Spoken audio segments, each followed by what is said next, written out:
Idolatria é quando eu crio a expectativa, a imagem de um Deus que me corresponde, que me sirva, que supra as minhas necessidades. Então, vir para um culto achando que naquilo que eu tenho de necessidade, ou de interesse, ou de vontades, a Deus vai falar comigo. E quantas pessoas saem frustradas dos domingos dizendo: Deus não estava lá, o pastor não estava bem, o pessoal do louvor não ensaiou direito, porque Deus não falou comigo, ou eu não senti nada hoje. Sabe, isso tem a ver com a idolatria do nosso coração, com uma necessidade de criar uma imagem que nos sirva, que nos corresponda, quando, na verdade, nós somos chamados ou escolhidos, e no privilégio de ter sido escolhido, nós somos chamados para servir ao Senhor. Amém? Então, quando eu olho para a palavra, e nesses dias eu tenho tudo que eu vejo tem falado com o meu coração sobre esse ciclo, essa jornada de tempo que Deus tem nas nossas vidas, que tem a ver com relacionamentos que nós desenvolvemos e com uma geografia, um tempo, um lugar.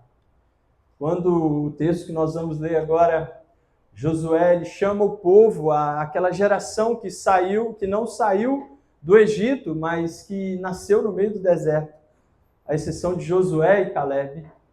Uma geração que saiu do Egito, mas ficou pelo deserto por não entender que Deus, de fato, não era só uma nuvem, mas era aquele que estava à frente em todo o tempo. E, estando à frente, o povo estava sendo conduzido por ele. Sabe, a nossa natureza, ela anseia por um lugar de privilégio diante de Deus. E por isso que às vezes a gente entra em embate com outras religiões, achando que nós somos mais privilegiados, porque eu tenho o Espírito Santo, então ele não tem o Espírito Santo. Nós achamos, pela forma que falamos ou fazemos, que Deus está mais conosco do que com outros. Isso tudo não passa de uma arrogância do nosso coração. Porque no fundo o que a palavra de Deus revela é que a nossa justiça é como trapo de imundícia. Eu não vou entrar no detalhe do quão imundo é isso, mas entender que de fato sem Deus nós nada somos e nada podemos fazer. Isso é bom, porque isso faz a vida ser mais leve. Quando no meu saudosismo eu olho para trás e vejo esses anos que passaram, tanto de coisas que eu vi, experimentei, eu percebi que no fundo eu só precisei de ouvir no momento certo aquilo que o Senhor estava fazendo para que Ele fizesse. Porque Deus nunca me chamou para uma jornada de experimentar do seu poder, mas sempre para uma jornada de obediência. Sabe, se você acha que você foi chamado pelo Senhor, você é um chamado de Deus, você foi chamado para obedecer. E obedecer é o quê? A sua vontade. Nós não fomos chamados para andar no poder do Senhor. Porque isso tem a ver com, de novo, a idolatria do nosso coração. Isso tem a ver com Babel. Babel tem a ver com a construção de algo que revele um poder, uma soberania sobre outros, um lugar de domínio sobre outros. A Babilônia, que é anunciada sobre os dias do fim, ela revela isso. Homens arrogantes, prepotentes, presunçosos, que vão querer dominar outros homens. Mas Jesus diz que no meu reino maior é o que serve. Amém? Nós não fomos chamados para revelar o poder de Deus. A palavra, quando ela revela o querer do Senhor, toda vez que Deus revela a sua vontade, Ele chama alguém. Há vários episódios, mas lembra de Moisés pastoreando ovelhas no meio do deserto, ele vê uma sarça ardente. E quando ele encontra a sarça, ele encontra o Senhor, e o Senhor diz: olha, eu ouvi o clamor do meu povo. E como eu ouvi o clamor do meu povo, eu te escolhi. Ou seja, você não tem o poder de livrar o meu povo, mas eu te escolhi para livrar o meu povo. Amém, irmãos? Amém. O Senhor nos escolhe para que a vontade dele seja feita. E a vontade do Senhor, muitas vezes, ela é gerada no meio de dores. Como o povo que era escravo no Egito. Como o povo que hoje é escravo no pecado. Seja ele qual for. Mas as pessoas que estão vivendo algum tipo de escravidão, elas clamam. Seja ao Deus da Bíblia ou ao Deus do seu coração, mas eles clamam. E muitas vezes esse clamor chega até o céu, sabia disso? Às vezes nós achamos que Deus só ouve a nossa oração. Mas o povo que estava no deserto não era um povo que estava em santidade diante do Senhor. E eles revelam esse coração quando eles vão andar com o próprio Senhor. Amém? Vocês estão comigo? O povo sai do Egito, lugar de escravidão, e quando eles vão então andar com o Senhor, depois de ver 10 sinais maravilhosos de pragas, o Senhor derrubando os falsos deuses do Egito e ao mesmo tempo abrindo o mar para que eles passassem. Mesmo diante de tudo aquilo, o povo entra em murmuração, que significa amaldiçoar alguma coisa ou alguém. Então eles falaram para o maná, esse maná maldito, e eles falaram para Deus, amaldiçoando o deserto, e a Moisés, e a tudo, e a todos, e eles desejavam voltar para a escravidão. Mas o Senhor não desistiu deles, porque havia um processo de tempo para discipulá-los, para moldar o coração deles. Entenda isso. Há sempre um tempo separado pelo Senhor. Isso fala de um ciclo. Eu fiz contas esses dias e eu contei 7 ciclos na minha jornada com Deus. 7 ciclos que têm a ver com um período de tempo, um lugar diferente, com relacionamentos diferentes. Mas sempre para cumprir a vontade do Senhor. Esse era o chamado de Deus. Algumas vezes eu errei, eu não fui perfeito. Apesar dos 7, né? Até agora que eu me liguei. Né? Os numerólogos gospel, 7 não. Mas o que acontece é que eu percebo o Senhor me conduzindo por ciclos de tempo em meio a relacionamentos para que algo aconteça em algum lugar. Josué, então, deixa eu ler o texto, né, para que a gente cumpra os protocolos. Josué 24, verso 16.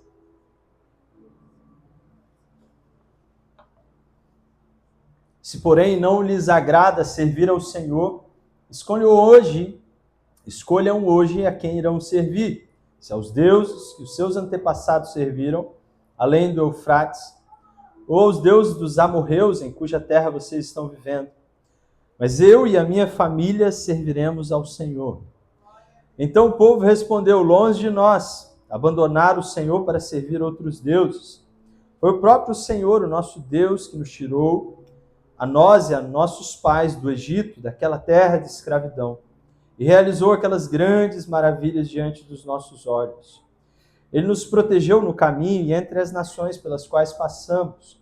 Além disso, o Senhor expulsou de diante de nós todas as nações, inclusive os amorreus que viviam nesta terra. Nós também serviremos ao Senhor, porque Ele é o nosso Deus. Josué disse ao povo: vocês não têm condições de servir ao Senhor. Ele é Deus santo, é Deus zeloso. Ele não perdoará a rebelião e o pecado de vocês. Se abandonarem o Senhor e servirem a deuses estranhos, Ele se voltará contra vocês e os castigará. Mesmo depois de ter sido bondoso com vocês, Ele os exterminará. O povo, porém, respondeu a Josué: de maneira nenhuma nós serviremos ao Senhor. Disse então Josué: vocês são testemunhas contra vocês mesmos de que escolheram servir ao Senhor. Somos, responderam eles. E disse Josué: agora então joguem fora os deuses estrangeiros que estão com vocês e voltem-se de coração para o Senhor, o Deus de Israel. E o povo disse a Josué: serviremos ao Senhor nosso Deus e lhe obedeceremos. Amém?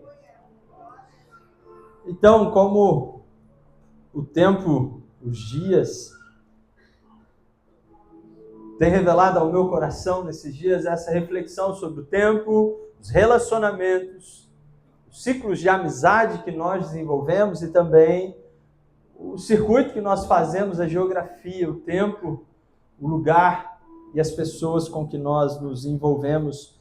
Josué está fazendo uma releitura da geração anterior, falando da geografia deles, do tempo que eles viveram e da forma com que eles se relacionavam. Eles se relacionavam com os deuses de outras nações.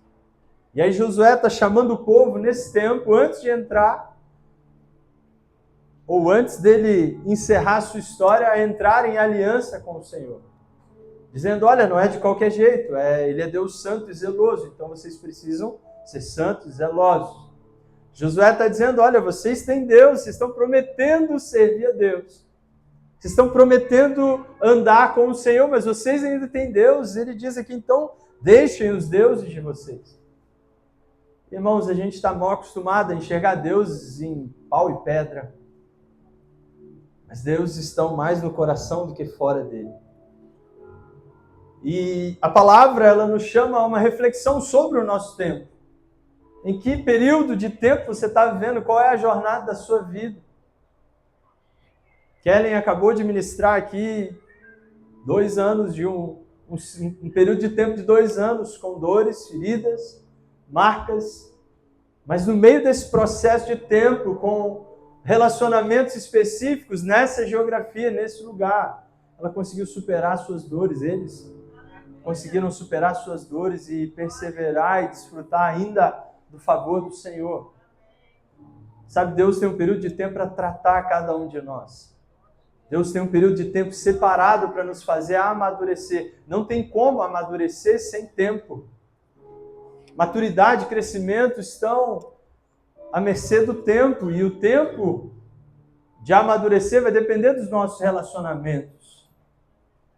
Se os relacionamentos apontam responsabilidade, haverá crescimento. Se os seus relacionamentos são como os do Salmo 1. Lembra do Salmo 1? O caminho do ímpio, o pecador, o que escarnece, esses são caminhos de morte e conselhos da imaturidade. Mas aquele que medita na lei do Senhor, esse é como uma árvore plantada junto ao ribeiro de águas. Sabe, eu nunca vivi igual Jesus, de amaldiçoar uma árvore que eu não achei fruto, mas eu já procurei fruto em algumas árvores e é bom, você sobe naquela árvore, você acha... Eu lembro da minha infância, faz pouco tempo, e aí eu subia, achava aquele galho, sabe, que era perfeito para encostar as costas e ficar ali pendurado e achar manga perto, por exemplo, ou uma boa goiaba. Uma árvore boa é um lugar que a gente quer permanecer. E o Senhor nos chama a ter o prazer na lei do Senhor para que nós sejamos, então, bons amigos e venhamos desenvolver bons relacionamentos.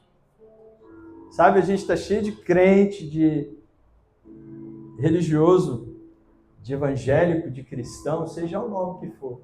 Mas nós precisamos ser uma boa árvore. Ponto.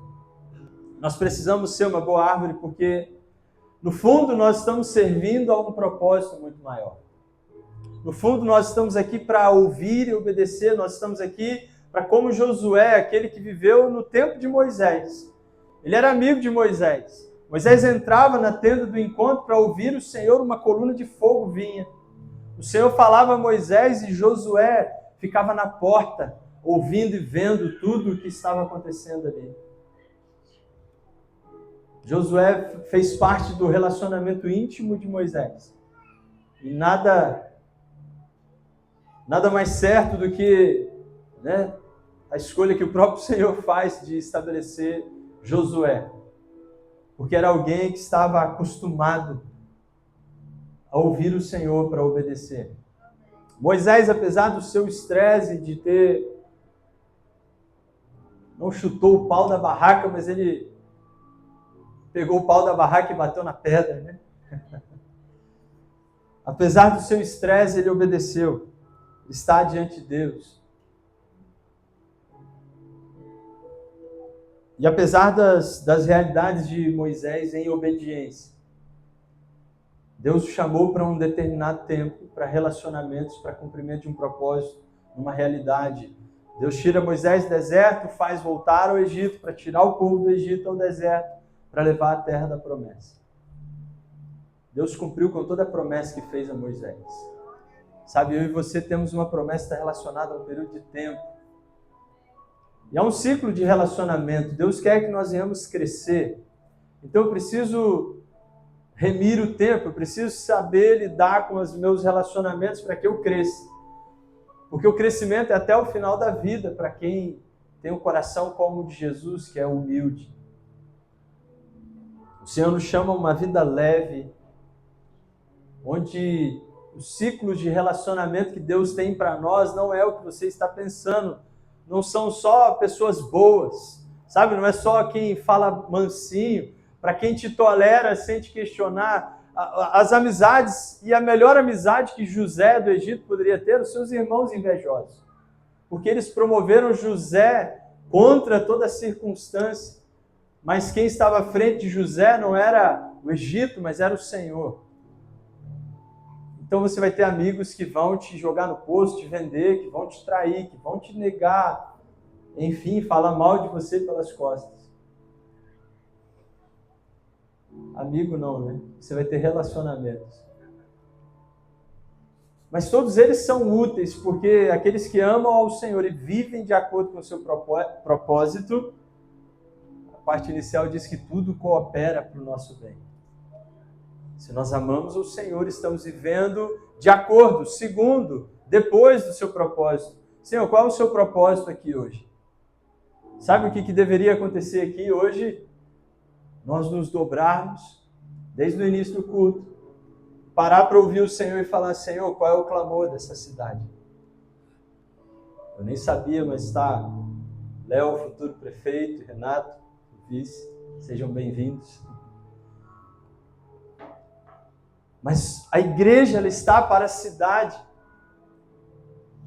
assim como a prefeitura e todas as suas competências.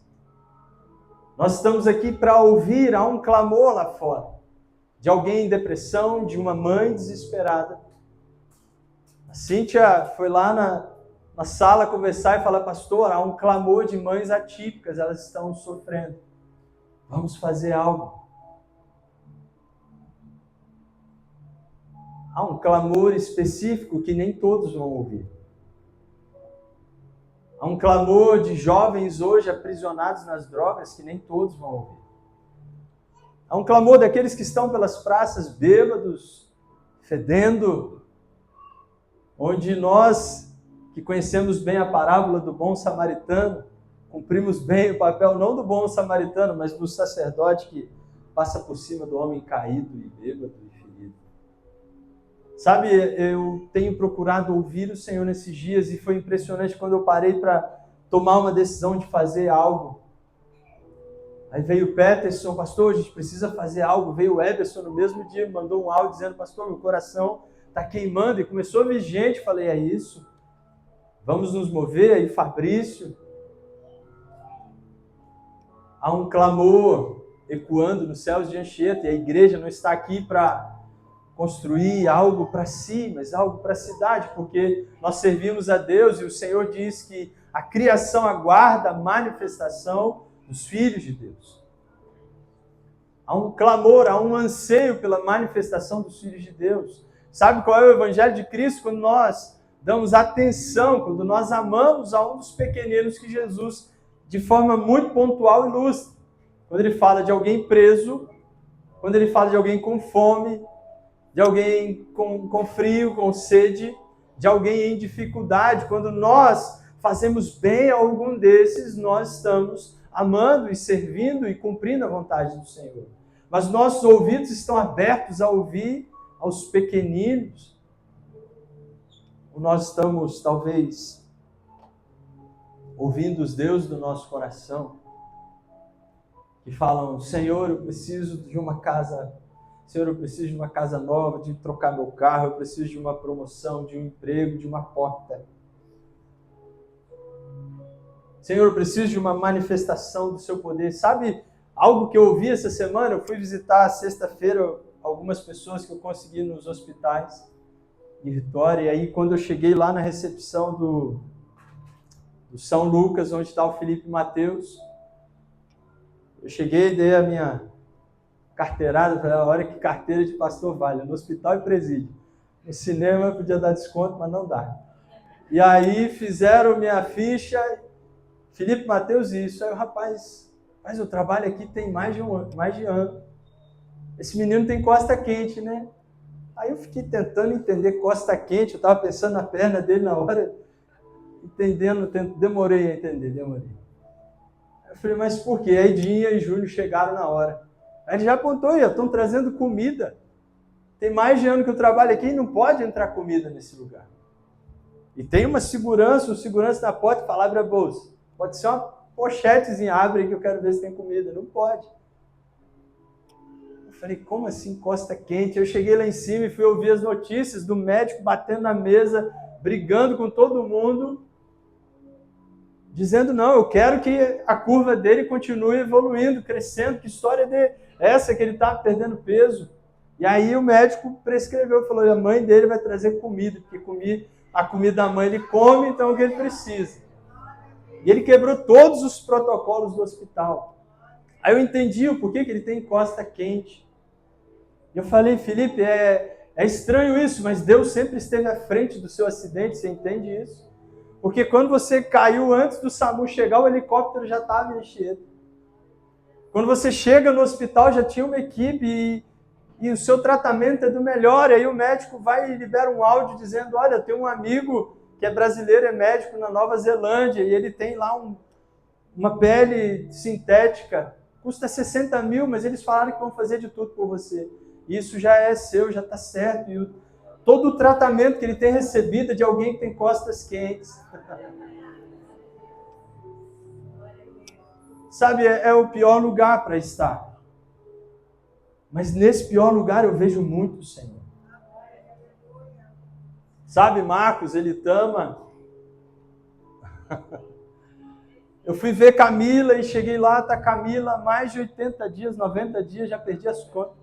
90 dias numa UTI com uma neném que vários ciclos de dificuldade.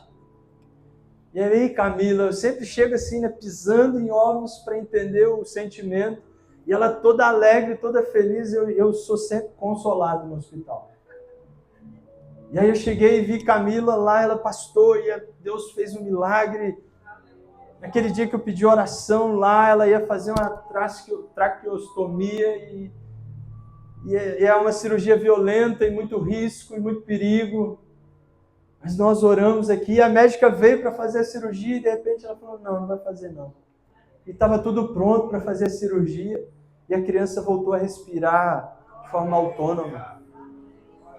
Sabe, isso pode ser forçação de barra na sua cabeça, mas para quem está acompanhando e vivendo há mais de 90 dias um período de guerra como esse, um período de tempo onde relacionamentos são fundamentais, pessoas que creem, pessoas que estão parando para ouvir o Senhor, para dizer, olha, o Senhor tem algo para fazer.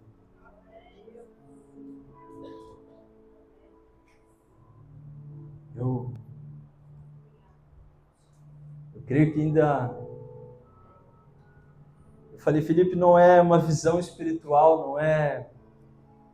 É algo do meu coração mesmo, é algo que eu gerei pela fé. Mas eu vi você entrando na igreja, andando.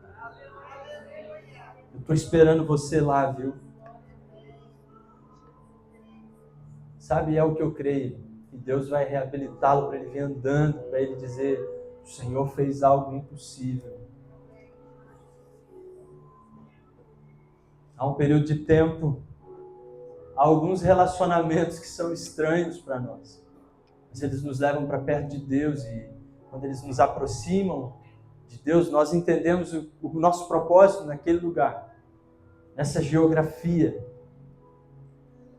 O Senhor te chamou e ciclos, alguns ciclos bons, outros ruins têm batido a tua porta. Mas entenda que Ele é Deus, Ele está à sua frente. Porque todo mundo que não entendeu que Deus estava à sua frente parou para olhar para trás para construir um altar a outros deuses. E se perderam no caminho. E ficaram cegos no caminho, porque todo o que adora, o que tem olhos e não vê, boca e não fala, mãos e nada pode tocar, e se torna como o seu Deus. O Senhor nos chama a nos libertar das nossas necessidades, das nossas carências, dos nossos interesses pessoais. Sabe o que mais teve nesses dias? A agonia maior de alguém que é candidato, e as pessoas olhando para alguém que é candidato como uma fonte de poder para mudar a minha realidade de emprego financeiro, uma vaga, alguma coisa. E não que ele não possa. Mas sabe algo que eu aprendo no Senhor? Que há um homem chamado Mardoqueu. E tinha Amã, que era um homem de poder. Era o segundo homem na Síria. E o rei Artaxerxes deu a ele a autoridade para selar algo, para estabelecer decretos. Mas Mardoqueu era um homem que temia Deus e ele se posicionava diante de Deus de tal maneira que ele estava com uma forca preparada para ele, literalmente. Mas ele perseverou no Senhor. E o homem que era uma fonte de poder, era uma realidade, era uma imagem de poder para aquele povo, ele servia ao propósito de Deus, de colocar lá uma rainha que serviria ao Senhor, a rainha Esther. Mas no final da história, Mardoqueu é promovido, primeiro-ministro da Síria, ele recebe o anel de selar. Ele recebe a autoridade para governar. Sabe o que atormenta as pessoas? Um coração idólatra. Um coração que busca por poder, que busca por interesses pessoais, que busca por uma ganância sem fim. Rei, a quem você serve? Qual é o nome do teu Deus? Se vocês querem servir aos deuses dos amorreus, sirvam. Mas se vocês querem servir ao Deus dos seus pais, larguem mão dos seus deuses. Sejam santos, porque Ele é santo, e sejam zelosos, porque Ele é um Deus zeloso. Então deixe os seus ídolos e sigam ao Senhor. Essa talvez é a palavra de João Batista dizendo: arrependam-se, porque é chegado o reino de Deus. Essa é a palavra de Jesus dizendo para que o povo deixasse o seu pecado e alcançasse misericórdia. Essa é a palavra que está nos evangelhos, que está sendo lançada pelas cartas de Paulo, dizendo para se despir do velho homem, se revestir do novo. Porque o Senhor está à frente de tudo que nós estamos pensando ou fazendo. Nós vivemos agonias e dores e lutas, como Kellen testemunhou aqui. Eu sei o que é perder um filho sendo gerado. Eu tive gêmeos como uma restituição, um favor de Deus. Mas o Senhor está sempre à frente, mesmo das nossas dores e lutas, para provar os nossos corações, se nós somos dele, se nós estamos interessados em viver para ele, em servir a ele, em cumprir um propósito nele.